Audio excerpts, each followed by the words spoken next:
तो सती जी ने कहा नहीं नहीं मुझे पता है बहन, आप चलो मैं आती हूँ। बेटी जो होती है ना जी, पुत्री पवित्र किए कुल दो, बेटी दो कुल को तारती है। आज माता सती ने दोनों पक्ष की बात संभाली। स्कंद पुराण में वर्णन है 10 पुत्र समान कन्या, 10 पुत्रों के समान एक कन्या होती है। और महाराज वो कन्या, आप विचार करो, जन्म लेती है जब से अपने घर में अपनी यादें सजाती है, पढ़ लिख करके बड़ी होती है। और एक दिन किसी पराये घर उस पिता के माता के दिल से पूछो क्या बीती होगी उस पिता पर।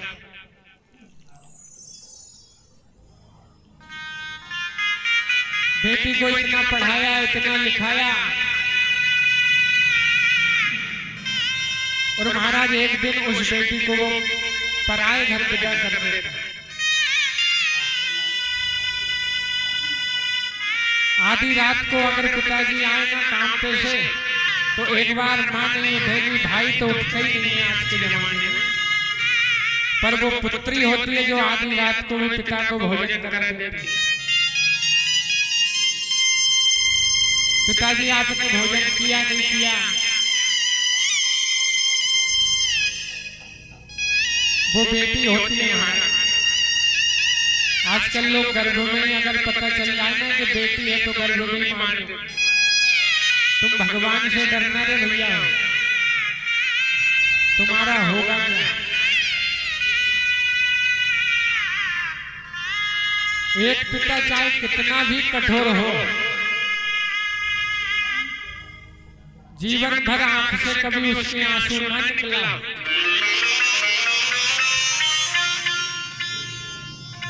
पर जब एक बेटी की वो विदा करता है ना जी, तो पत्थर दिल पिता की आंख में से भी आंसू आ जाते हैं।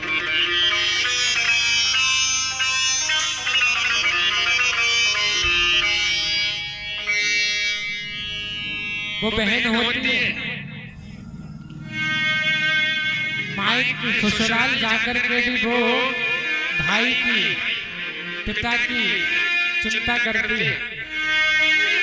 पिताजी ने ऐसा किया कि नहीं मैं चली जाऊंगी तो भोजन कौन देगा।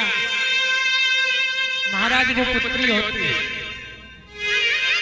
पूछना उन माँ बाप के दिल से जो अपनी बेटी को बचपन से पढ़ाते हैं, लिखाते हैं, बड़ी करते हैं, और 2 पल में वो बेटी किसी और को दे,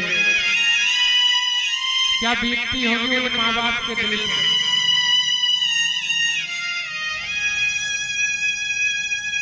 अगर बेटी कभी त्योहारों पे आए भी ना भी आ पाए, तो वो अपने भाई के लिए राखी भेजती है, आप दे देना मैं नहीं जा पाऊंगी। उस बेटी से आप पूछना महाराज जो आंगन में खेली है, अपनी यादें सजोई है, और एक पल में वो उस घर को छोड़ करके चली जाती है।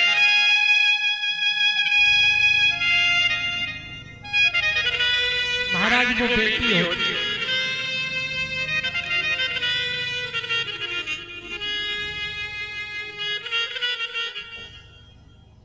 वो बेटी होती है। और आपसे एक बात और कहते हैं, पुत्र होना तो भाग्य की बात है, पर पुत्री होना ये सौभाग्य की बात है। हमने किसी महापुरुष के मुख से सुना, जिस दिन आपके घर कन्या का जन्म हो जाता है, उस दिन आपके घर यज्ञ का भूमि पूजन हो जाता है। और जिस दिन वो बेटी का कन्यादान एक पिता कर देता है, उस दिन एक यज्ञ सफल हो जाता है। वो महाराज बेटी होती है।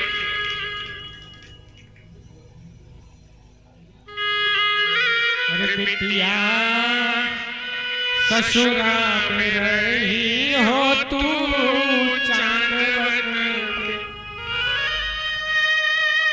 महाराज मीना रानी ने जब माता पार्वती को विदा किया तब उन्होंने कहा, अरे बिटिया ससुरा में रही हो तू चांदवन के। सबके नैनन बिच पुतली किनार बन के बिटिया ससुरा में रही हो तू चांदवन के। चांद बन के रहना। अरे सास ससुर की सेवा कर, अपने सास की ससुर की सेवा कर। और वो बेटी एक दिन अपने पिता से कहती है, अरे काहे को दीनी विदेश, अरे बाबुल में तो बिटिया तुम्हारी, काहे को दीनी विदेश, बाबुल में तो बिटिया तुम्हारी, काहे को दीनी विदेश, बाबुल में तो बिटिया तुम्हारी, काहे को दीनी विदेश।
बेटी होती है महाराज। पुत्री पवित्र किए कुल दो, पिता के पुत्र को तो बेटी तारती है, पति के कुल को भी तारती है। आज महाराज